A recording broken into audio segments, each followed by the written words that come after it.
was a vamp, and her age stood still. She danced twice a day in vaudeville. Brown eyes, lips like coals aglow. Her face was a tinted mask of snow. What hips, what shoulders, what a back she had. Her legs were built to drive men mad. And she did. She would skip.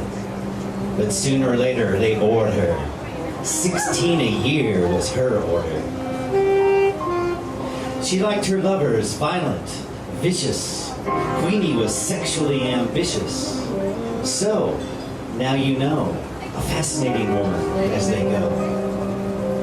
She lived at present with a man named Burrs, whose act came on just after hers. A clown of renown, three-sheeted all over town. He was comical as sin, comical as hell. A gesture, a grin, and the house would yell. Uproarious, he was glorious. So from the front, people in the wings saw him and thought of other things. Coldly, most coldly. Many would say them boldly, adding in language without much lace. They'd like to break his goddamn face. But these were men for the greater part. A woman would offer up her heart, throbbing on a platter. He could bite it, and it wouldn't matter. Sunday noon, broiling hot, Queenie woke up, feeling shot. She lifted her head a trifle off the bed. "Mercy," she piped. Her voice was pitched in a fretful key. His nerves jangled. He saw red. He said nothing, but Queenie did. From the region of the bed, peevishly, "Mercy, pour out a cup for me," she said. "The hell I will, you lazy slut. Do you think you're the Prince of Wales or what?" Tense silence, foreboding sudden violence. For a long, awkward while, at last she smiled, a contemptuous smile, at nothing. She yawned, she rose, she pulled a pair of sheer black hose. She rouged her lips, she powdered her nose, and kept on going, until at last her flesh to the knees was alabaster. Burrs watched. He lunged, his arms went around her waist, they tightened, they locked. They crushed her thin. For a moment she writhed, then she gave in. He pulled her backwards, and her soft, slim body flew down and covered him. His face was pressed deep in her breast. She loosened, she waited, she lay still, giving his hands and lips their will. She was cold as ice, all through it. She had him now, and she knew it. His heart quickened, his breath thickened. She covered his mouth with a kiss like flame, and he quivered, and he gasped, and he almost came. Applause.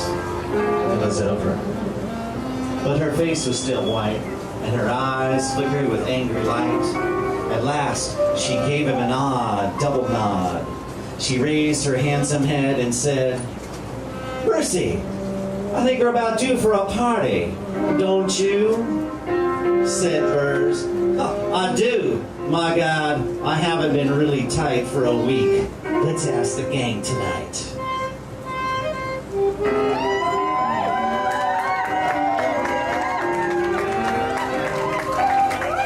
The gang was there when midnight came. The studio was lit by candle flame. Flames flickered, the shadows leapt, they rushed forward boldly, swept triumphant across the white faces, wavered, retreated, turned defeated, and shrank back to darker places. The party was getting underway, stiffly, slowly. The way they drank was unholy. They hovered around the glass-filled tray ravenously, like birds of prey. They drank swiftly, as though they might drop dead before they were properly tight. First, Jackie, perfectly formed of face, slim, elegant, full of grace, leaving a subtle trail of scent floating behind him as he went. the only son of some unheard of preacher father who had kicked him out as too much bother. His hips were jaunty and his gestures too dexterous. A versatile lad, he was ambidextrous. By contrast, Eddie, a cut, stern brute, panther-like hirsute, with eyes deep set, a nose battered flat on one side, and teeth scattered. A boxer, you'd guess, and right. The man could certainly fight. Aggressive, fast, punishment-proof.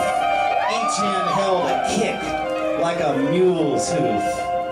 And of course, Burrs, natty and gray, with a breath you could smell a yard away, putting his better foot foremost and trying to be the perfect host.